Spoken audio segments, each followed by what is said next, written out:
Fala pessoal, Marcelo Scomparin por aqui. Estou aqui com o Dr. Valdenilson, nosso advogado. Estou aqui também com o Felipe, nosso gestor do departamento pessoal. Nós viemos trazer informações para vocês relacionadas à medida provisória número 927, publicada no dia 22 de março de 2020, em virtude de todo o momento que nós estamos vivendo aí do Covid-19. Doutor, obrigado de gentilmente você ceder um pouquinho do seu tempo. Eu gostaria que você tratasse os pontos principais e os mais relevantes da MP, que vai trazer muitas orientações aos nossos clientes e aos nossos empresários e aos nossos empreendedores, melhor dizendo, que aí estão buscando alguma alternativa nessa época de desespero. Mas eu já gostaria de dizer para vocês que o momento nós precisamos ter mente sã, que o momento nos exige uma certa cautela, que tudo vai passar. Isso é provisório e daqui a alguns tempos, alguns dias, quem sabe, nós estaremos juntos novamente. Mas nesse momento, a gente tem que trazer algumas orientações para vocês, nossos clientes. Vamos lá, doutor. Obrigado mais uma vez. Obrigado a você, Marcelo. Bom dia aos nossos clientes. Marcelo, essa MP, ela tem, primeiramente, por finalidade, o governo quis que ela tivesse essa finalidade, a manutenção dos empregos, primeiramente, né? E tentar resguardar minimamente possível a saúde financeira e econômica das empresas, que são as geradoras desses empregos, né?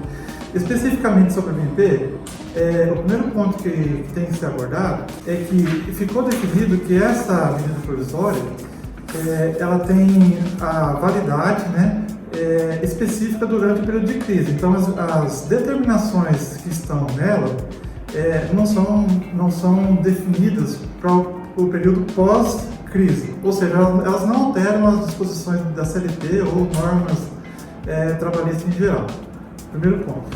Outra situação também que ela prevê é que os acordos individuais celebrados entre empresas e empregados e empregadores, neste momento, elas suplantam toda a legislação, exceto a Constituição. Ou seja, toda a legislação infraconstitucional pode ser afastada ou redefinida com base em acordos individuais celebrados entre as empresas e os seus empregados. Primeiro ponto.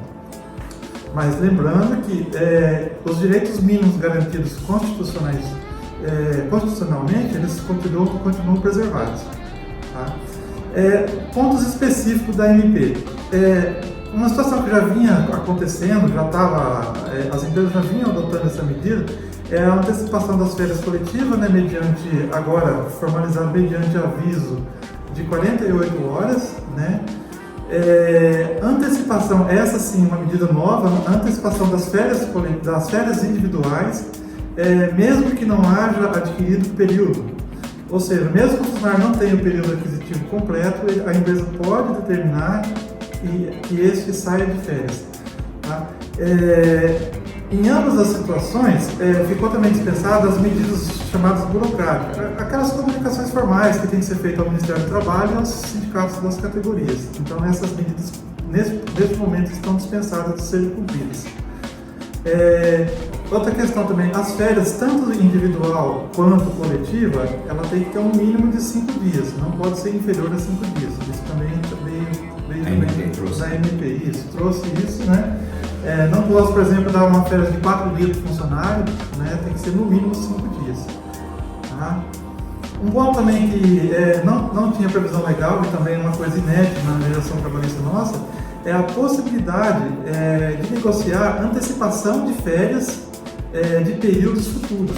Ou seja, eu posso, por exemplo, antecipar as férias que o funcionário não tem, que ele vai ter daqui 2 anos, antecipar para esse momento, desde que haja concordância de empresas e empregados. Doutor, se me permite uma interrupção, muitos clientes estão me perguntando se ele tem que fazer o pagamento dessas férias. O que a MP trouxe em relação a isso? Sim, mas o pagamento das férias, ela continua sendo da mesma forma. Tem que ser feito o pagamento antecipado, tá? O que se mudou foi o pagamento do adicional. O adicional constitucional de um terço de férias, ele pode ser postergado o pagamento até a data final do pagamento da gratificação natalina. Ou seja, pode ser pago até 20 de dezembro do ano corrente. O que mudou foi isso. Deixa eu fazer uma pergunta também, doutor. Esses acordos, principalmente o de antecipação do período aquisitivo, ou então do acordo de férias, ele pode ser de forma tácita ou os funcionários vão ter que ter feito um acordo escrito? No caso de antecipação de férias, ele tem que ser formal, tem que ser escrito e requer a concordância dos funcionários, especificamente nisso. Mas tem situações, por exemplo, da antecipação de férias, em que o funcionário tenha parcial, período aquisitivo, na sede individual ou na coletiva, ela pode ser colocada de forma obrigatória para o próprio empregador. Agora, a antecipação de períodos de férias nem iniciados tem que haver concordância das partes. As empresas que já estão fechadas, que tanto as normas colocaram para não ser abertas, que as empresas não podem estar abertas, eu vou poder comunicar os funcionários através do quê? De WhatsApp, e-mail? A comunicação formal ela pode ser feita por carta normal, né, através de mensagem eletrônica, correio eletrônico, todas as comunicações formais que existem, seja presencial, formal, documental ou mesmo por meio eletrônico, e-mail. Aí as assinaturas a gente pegaria quando retornasse desse período. Aí quando tiver normalizadas as atividades, a empresa pode formalizar isso através do documento, mas desde que ela tenha havido a comunicação efetiva, mesmo por meio eletrônico, no período que a lei exige, 48 horas de antecedência. Perfeito. Outra situação também que a MP abordou é que, no caso do funcionário estar em casa sob licença remunerada, aquela em que o funcionário fica parado, não está de férias, tá? Não está com o contrato suspenso, mas ele está em casa através e recebendo a sua remuneração normal. Neste caso, a empresa tem duas medidas depois para fazer a recomposição dos seus direitos em relação aos funcionários. A primeira dela, que a legislação permitiu, é a antecipação dos feriados chamados não religiosos, que são os feriados não ligados à área religiosa. E essa antecipação ela pode ser compulsória, a empresa pode exigir isso do funcionário, né? Além do mais, também a medida provisória traz uma possibilidade, que essa sim depende da concordância das partes, incluindo os funcionários, né? Que também são a antecipação dos feriados religiosos, por questão de direitos constitucionais garantidos, questão religiosa, né? Mas em havendo concordância, e a concordância que se diga tem que ser por escrito, tem que ser um acordo individual escrito, também pode ser antecipado para esse período de afastamento os feriados chamados religiosos, né? Outra situação também que veio para compor, no caso, as perdas das jornadas em relação às empresas, é a composição do banco de horas, né? Esse período ele pode compor o banco de horas, né? E também pode depois a empresa exigir que o funcionário também compulsoriamente faça 2 horas extras diárias, né? Essas 2 horas têm a ver com o limite constitucional de trabalho de 2 horas extras diárias, né? Então não pode ser mais que isso, né? E essa compensação pode ser concluída ou pode ser feita durante o período de 18 meses contado da publicação da MP, né? É uma forma de a empresa recompor as horas que os funcionários ficaram em casa, remunerados e não trabalhando. Então, se eu conceder uma licença remunerada, né, não ter férias, eles vão ficar um período aí de 30 dias parado. Esses 30 dias eu posso compensar. Eles obrigatoriamente eles vão ter que trabalhar 2 horas a mais. Isso. Em relação aos feriados não religiosos e a questão das horas extras, isso pode ser compulsoriamente posto aos funcionários. Então é obrigatório, né? O funcionário isso. teria que realmente trabalhar 2 horas a mais ou trabalhar nos feriados para compensar esse período. Só o que não seria obrigatório seriam os feriados religiosos, porque daí envolve direitos constitucionais. O aniversário da cidade, dependência, proclamação da República. Poderia ser trabalhado, a empresa exigir o trabalho desse funcionário para compensar. Para fazer a recomposição das horas perdidas nesse período. Perfeito. Uma outra medida também que veio é em relação à suspensão das medidas garantidoras da segurança do ambiente de trabalho. Tipo, treinamentos de CIPA, treinamentos de combate a incêndio, brigada, exames admissionais, exames periódicos. Neste momento eles ficam suspensos, a empresa pode postergar essas operações e esses treinamentos para um período futuro, até 90 dias do término da vigência da MP. Então, essas medidas, nesse momento, estão suspensas, né?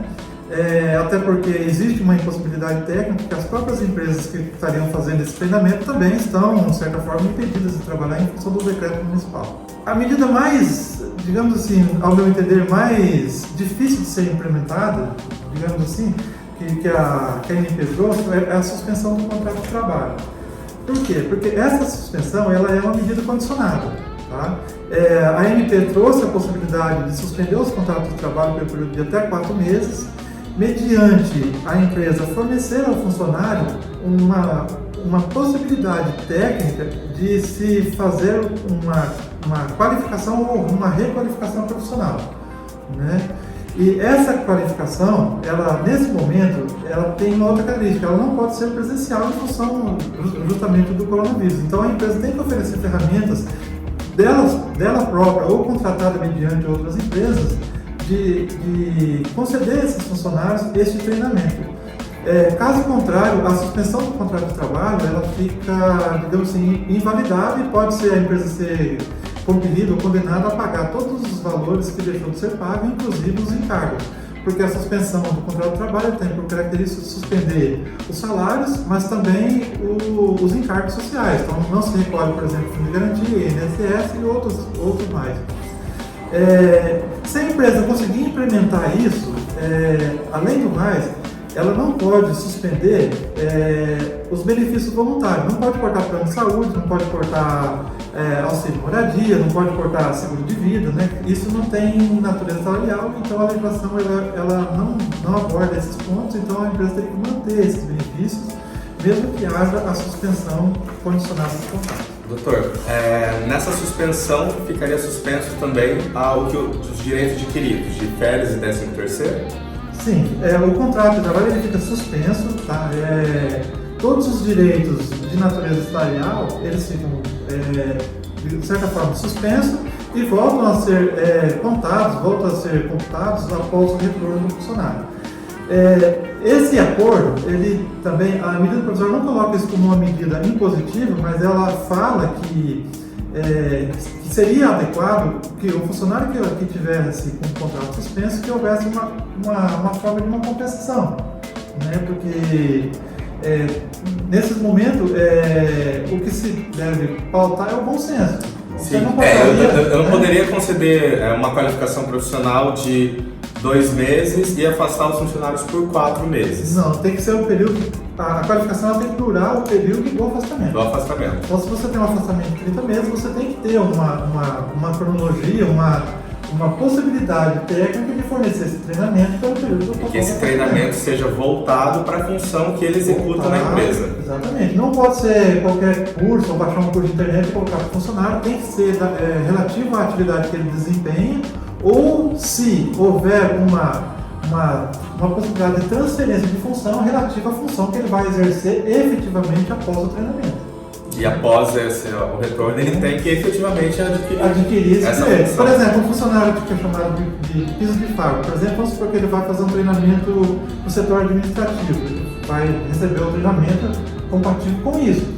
Quando retornou, obrigatoriamente ele tem que ir para o setor pelo qual ele foi requalificado. Né? Então tem que obedecer isso, senão a própria suspensão do contrato pode ficar questionada e não tem validade. Isso não se aplica então aos contratos de experiência. Eu não poderia bloquear um contrato de experiência por 2 meses e quando o funcionário retornar, ele voltaria a cumprir esse contrato? Não, o contrato de experiência ele continua fluindo, mesmo no período de suspensão, a contagem do prazo ele continuaria fluindo. Perfeito. Quando o funcionário voltar, dependendo do período de afastamento, ele poderia já estar efetivado. Os contratos de experiência, sem esse afastamento, eu posso rescindi-los nesse período? Sim, como a ANP... Ou prorrogá-los? Sim, a ANP não trouxe nada em relação, não inovou em nada em relação aos contratos de experiência, não trouxe qualquer citação quanto a eles. Então, continua valendo a legislação ordinária. Eles podem ser rescindidos a qualquer tempo, com os devidos pagamentos, no caso da indenização proporcional aos dias não trabalhados, os direitos normais, ordinários que se tem na legislação trabalhista ordinária. Perfeito. Só mais um detalhe que eu acho que é interessante, porque muitos empresários vão questionar. A suspensão do contrato de trabalho não é a rescisão. certo? A rescisão, obrigatoriamente, você teria que fazer ali o desembolso. Acho que essa é a maior dúvida do empresariado nesse momento. E a suspensão do contrato de trabalho? O que faz? É maneira tácita? Pode ser verbal? Qual que é a sua orientação, doutor, em relação a isso? Marcelo, meu entendimento, mesmo nas situações em que a legislação, no caso, por exemplo, a MP, permite que seja negociado de forma verbal, eu como advogado, eu sempre oriento a documentar isso, tá? Porque depois isso pode ser objeto de trabalhista, e o que ficou combinado verbalmente pode ser negado futuramente, então, para garantia de ambas as partes, sempre dá predileção para um documento, pelo menos uma comunicação formal, por meios aceitos, tipo e-mail, né? Mas sempre utilizar-se de instrumento escrito para se formalizar isso, para essa eventual demanda, necessidade, né, de comprovação, isso esteja com uma certa facilidade. E o desembolso, doutor? Tá, o desembolso, vamos supor que eu libere um funcionário hoje, suspendo o contrato com um funcionário hoje, mediante o cumprimento dessas medidas que são obrigatórias, né? Eu tenho que fazer o pagamento de tudo que ele teve de direito adquirido até a data. Então eu tenho que pagar saldo de salário, né? Eventualmente hora extra, bonificações, tudo que ele adquiriu até aquela data. A partir daquele ponto, suspende-se todos os pagamentos, exceto os benefícios voluntários. Tá? Como eu falei, o seguro de vida tem que ser mantido, plano de saúde, os demais benefícios voluntários que os funcionários ativos têm direito, os com contrato suspenso também teriam direito a isso. Tá? E lembrando que suspende também os encargos sociais, suspende-se recolhimento de fundo de garantia, INSS, contribuições sindicais, né? Então o contrato ele fica, digamos assim, congelado por um período que o funcionário está em suspensão. Mas ainda a forma mais segura dos empresários tomarem uma decisão seria as férias coletivas, né, a licença remunerada e o pagamento de 1/3 dessas férias posso postergar para até o 13º salário? Exatamente. No meu entendimento hoje, a suspensão do contrato de trabalho é a medida, digamos assim, em função do momento em que vivemos, ela é de difícil implementação. Né? Então, o que seria mais viável é utilizar-se de outras ferramentas, como você citou, das férias coletivas, das férias individuais. Se a empresa tem possibilidade da licença remunerada com posterior compensação das formas como nós colocamos, através de hora extra, antecipação de feriados, né? Mas lembrando tudo isso documentado, tá? De certa forma, comunicar para o funcionário, até porque a própria MP fala da necessidade de comunicação formal em até 48 horas para a concessão de férias, né? Seja ela individual ou coletiva, né? Então, tecnicamente, se não há essa comunicação, tecnicamente é uma concessão irregular, tá? Então, assim, pelos meios normais e que haja a confirmação de que o funcionário efetivamente recebeu essa comunicação, seja ela por e-mail, por outros meios eletrônicos que existem hoje, ou mesmo uma comunicação formal, escrita se isso for possível. Com relação a mim também trouxe também a postergação do pagamento das parcelas de fundo de garantia, das linhas de recolhimento de fundo de garantia, com vencimento em março, abril e maio. Né? Essas parcelas, esses meses, poderiam ser pagos a partir de junho, né? E também a possibilidade de parcelar em até 6 vezes depois, a partir do mês de junho também, em até 6 vezes sem juros e sem multas também. Também é mais uma medida para tentar salvaguardar o fluxo de caixa das empresas nesse momento de dificuldade. A MP trouxe alguma situação em relação ao INSS, doutor? Não, com relação ao INSS, por enquanto não. Okay. Tá? A gente aguarda ainda a possibilidade de que venha isso, porque o governo, como se vê, ele está tomando medidas a conta gotas, né? Vem implementando algumas medidas, mas com relação ao INSS, na nova 27 não há nenhuma situação. O que há na MP é também a prorrogação dos prazos da certidão negativa, né? O certificado de regularidade do FGTS, ele fica emitido durante o período de vigência da MP, ele fica prorrogado por mais 90 dias. E também a MP trouxe de certa forma tácita, não colocou isso de forma objetiva, mas deixou claro que também a certidão negativa da Procuradoria-Geral da Fazenda Nacional também vai ser prorrogada. Ela não estabeleceu o prazo de prorrogação, mas já deixou já encaminhado, porque isso depende de outros órgãos que não só trabalhistas. Né? Então, mas a tendência é que vá se prorrogar também essa certidão.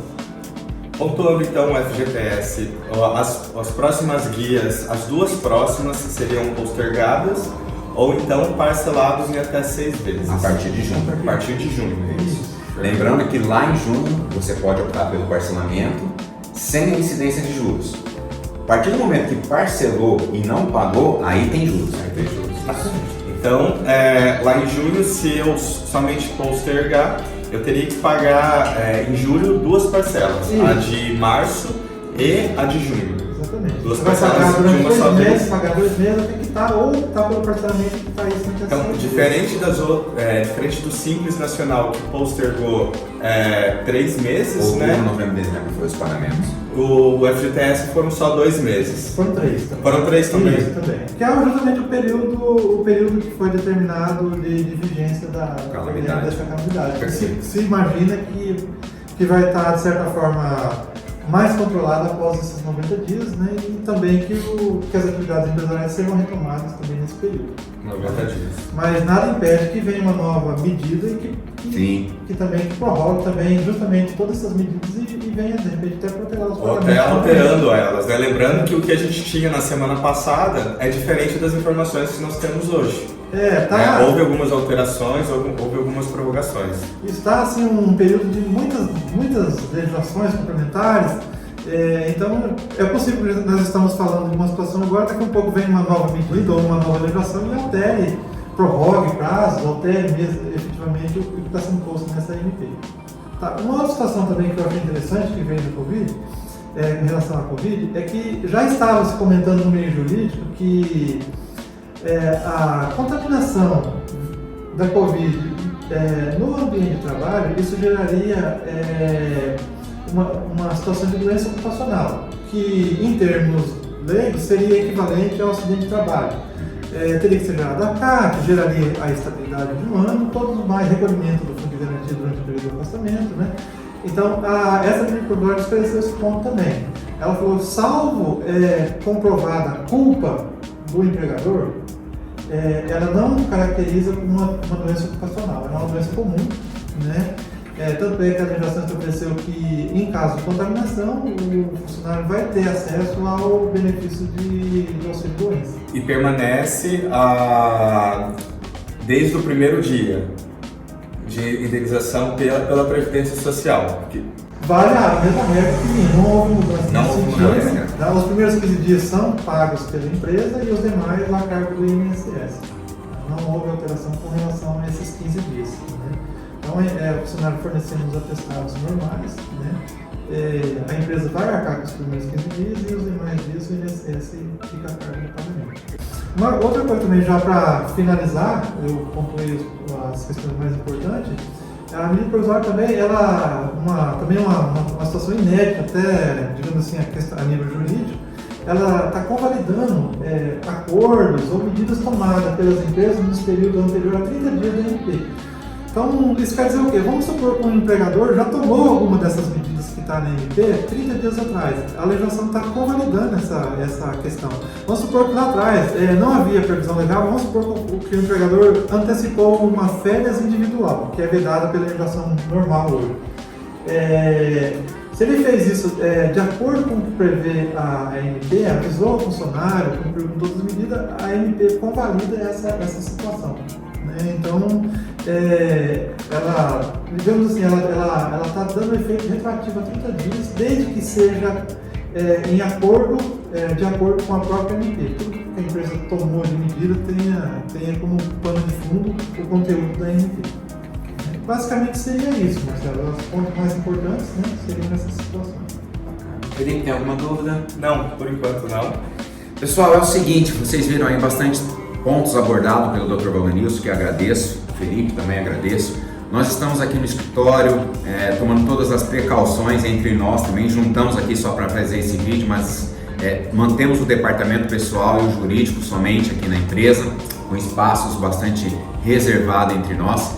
E gostaria que você divulgasse esse vídeo, viralizasse ele pela internet, que é o que nós temos de mais atual em relação à medida provisória 927, que foi publicada na noite de domingo, 22 de março. Tá bom? O Felipe está aqui, está atendendo as demandas via WhatsApp e e-mail, tá? Nada presencial. E vai mandando os seus questionamentos, vai mandando o que você deseja fazer com os funcionários da sua empresa. Lembrando que comunicação é tudo para o empregador e o empregado nesse momento. E nada de desespero, pessoal. Tudo isso vai passar, tudo isso é passageiro e lá na frente não é o mais forte, não é o mais inteligente que vai sobreviver, é quem mais rápido se adaptou às mudanças.